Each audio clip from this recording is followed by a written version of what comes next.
Well, good afternoon again, everyone. Uh, as I have spoken to you on a number of previous occasions, given my age, my memory has faded a little. And so I found it advisable to solicit suggestions from family members for things that I might talk about that they would have remembered that have slipped from my consciousness. And my son Jeffrey suggested that I talk about the subject would be, where were you on dates of significant activity? In preparing for that kind of a talk, October 17, 1989 came to mind. I doubt that it's a date that would cause immediate emotional reaction on the part of the rest of you, but let me give you a little impact. Where was I at 5:04 p.m. on October 17, 1989? And where was Mel Walsh? Well, in a loose sense, we were living in Aptos on at our vineyard, 700 or more Chardonnay vines, 10 avocado trees, 20 apple trees of various varieties. And we had committed to becoming vintners. We were going to grow our own grapes. We were going to make our own wine.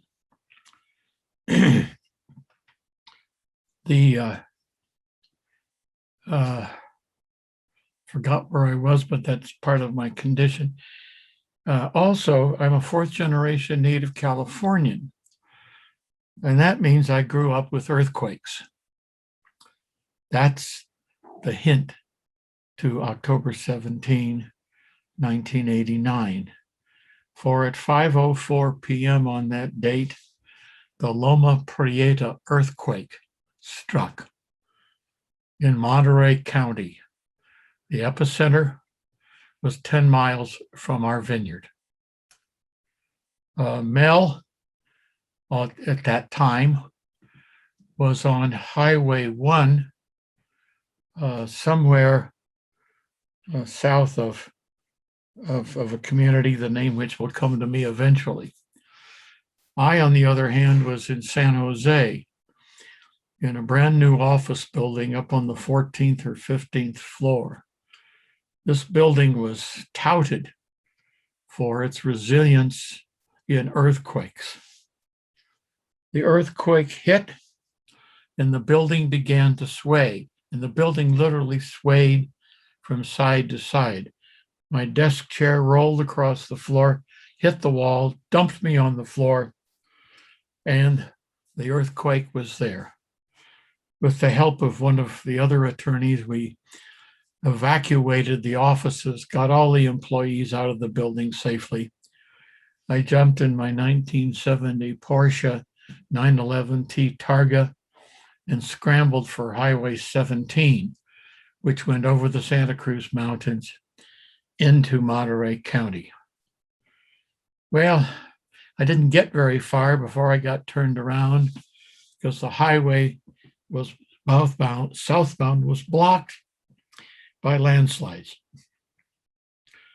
So I drove up Highway 101 to Palo Alto to go to my sister's house to find a place of refuge. What I found was her husband, Norman, desperately trying to deal with water pipe breaks.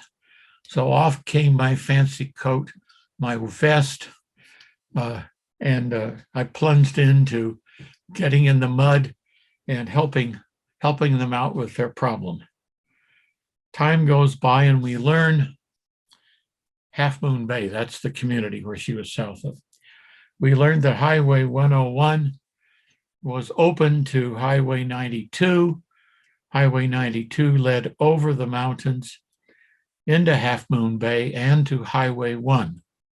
I made it safely to Half Moon Bay, got on Highway 1, and Lo and behold, there was no traffic on Highway 1. So whoosh, the little Porsche baby, roared down Highway 1 at about 100 miles an hour. And I didn't think there was any likelihood that anybody was going to try and stop me.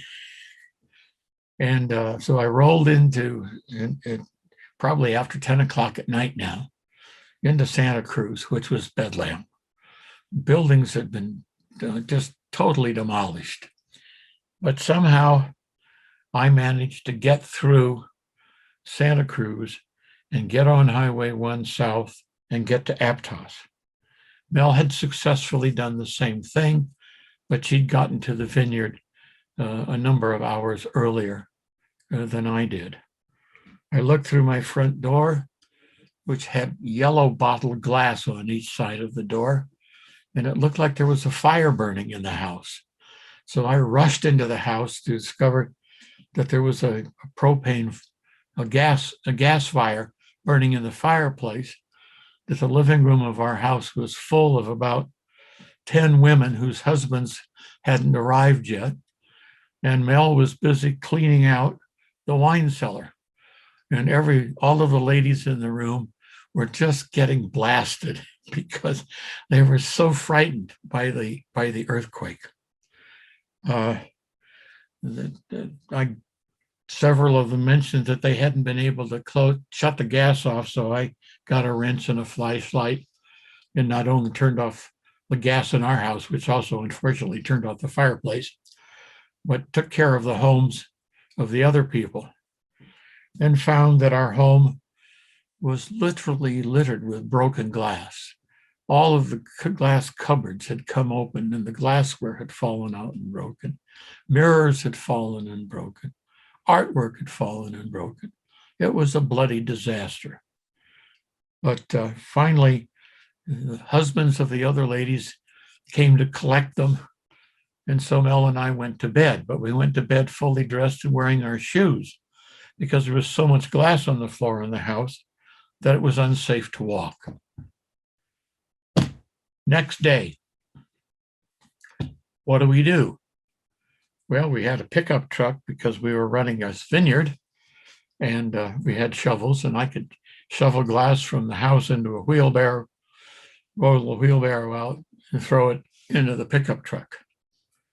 But we had no power. And we had a freezer, and the freezer was full of all kinds of great food. So for days, we lived off steaks, all kinds of frozen things, including we learned to barbecue pizza on a propane stove. We learned quickly the lessons that we should always have cash in the house, meaningful cash, $500-$600. Because when the power went out, you couldn't just use your credit card to buy anything. It had to be all cash. We learned that we should have every car should always be full of at least half a tank so that we could move about. No power. How do you flush the toilets? We didn't have any water pressure. So we had a big log that was in the backyard. We were on about 3 acres here, so this wasn't exactly a problem. Dug a big hole, put the log out there, and that became our bathroom. So the day goes on, and pretty soon the people who'd been there the night before come over. What do we do? How are we going to do it? What are we going to do? And mostly it was the wives. And so I tried to comfort them. But the aftershocks were horrendous, one after another, and they were severe. They were in the 3-4 level. This, I think this Loma Prieta was in the 9 area. I mean, it was really heavy duty shit. And so we had an aftershock, and one of the women in the room jumped over and jumped into my lap and held on to me and said, "Well, hold me. I'm so frightened." So, which I was very happy to do. It's quite an attractive woman. And Mel didn't seem to think that was untoward under the circumstances. So a number of days go by. Uh, there, you can't get to San Jose, where my office was located, over the highway, and the only highway was Highway 17. So I couldn't go to work. But after maybe a week, they restored railroad service from San Jose to Watsonville. Watsonville was not that far away from our home.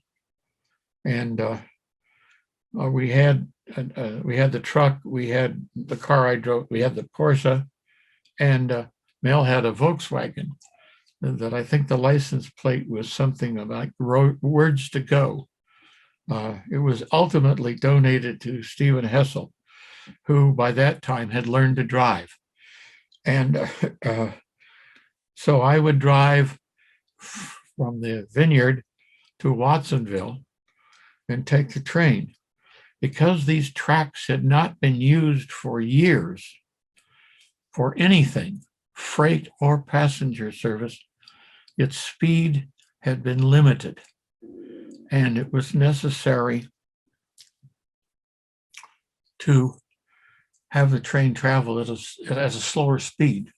But it turned out to be great, because I would do office work going into San Jose, walk to the office, and maybe it was a half-hour walk, but then in the evening, I think the southbound train left at 5:30. I'd walk back to the San Jose train station, catch the train to Watsonville, and that went on for several weeks. Meantime, whenever time permitted, we focused our efforts on cleaning glass out of the house and rehanging things if they were suitable for rehanging. As Mel remembers this better than I do, but there was a sliding glass door in the living room that opened to an outside deck area. And the earthquake had somehow bent the door frame, so the door couldn't be opened or closed. And we were trying to figure out what to do when Lucy Hessel came to visit. This is the kind of visit that you get from daughters or daughters-in-law who are dating and want mother and stepdad to approve of the young man that she is currently considering. So she brought her young man with her. He happened to be a lineman for the San Francisco 49ers. He was massively constructed. And of course, we gave them a tour of the house, of the property, and Mel mentioned that we were trying to figure out what to do about this door. And so Lucy's beau says, "Well, let me see what I can do."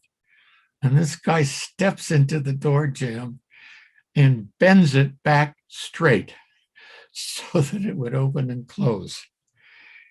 I don't know where that young man is now. I don't know if he was successful in staying with the 49ers for his career, but unfortunately he didn't make the cut with Lucy. And so we lost track of him. What's interesting about October 17 to 1989 is that if it was not the first game, it was the second game of the World Series. San Francisco Giants were playing the Oakland Athletics. And so I'm getting calls from Scott. He's not out, he doesn't know about the earthquake. I'm getting calls from him about how come they stopped the baseball game, Dad? I said, because we had an earthquake, son, and it was kind of a serious one. So While most of the members of the family would not remember October 17, 1989, it was a really memorable event. And I want to thank people for suggesting to me that it might be appropriate to make a record of it. We got the house all back together. We obviously purchased new glassware and new mirrors, but otherwise we lived through that adventure, and I hope that the members of the family who are still in California, Hessel and Small alike, don't have any earthquake experience, but at least it beats wildfires, floods, tornadoes, and that kind of stuff. So while I may well follow the suggestion about talking about where were you on certain dates, I thought this particular one warranted an extended discussion, and I will reflect on doing that, although I have a topic for our next get together, but I'm not going to tell any of you what it is yet. And I want to thank you all for your comments, complimenting me on the content of our talks. And I think it would be appropriate if they also commented on the skill of the videographer and that sort of thing, but there's still time. And thank you all. Have a good evening. Take care. Love you all.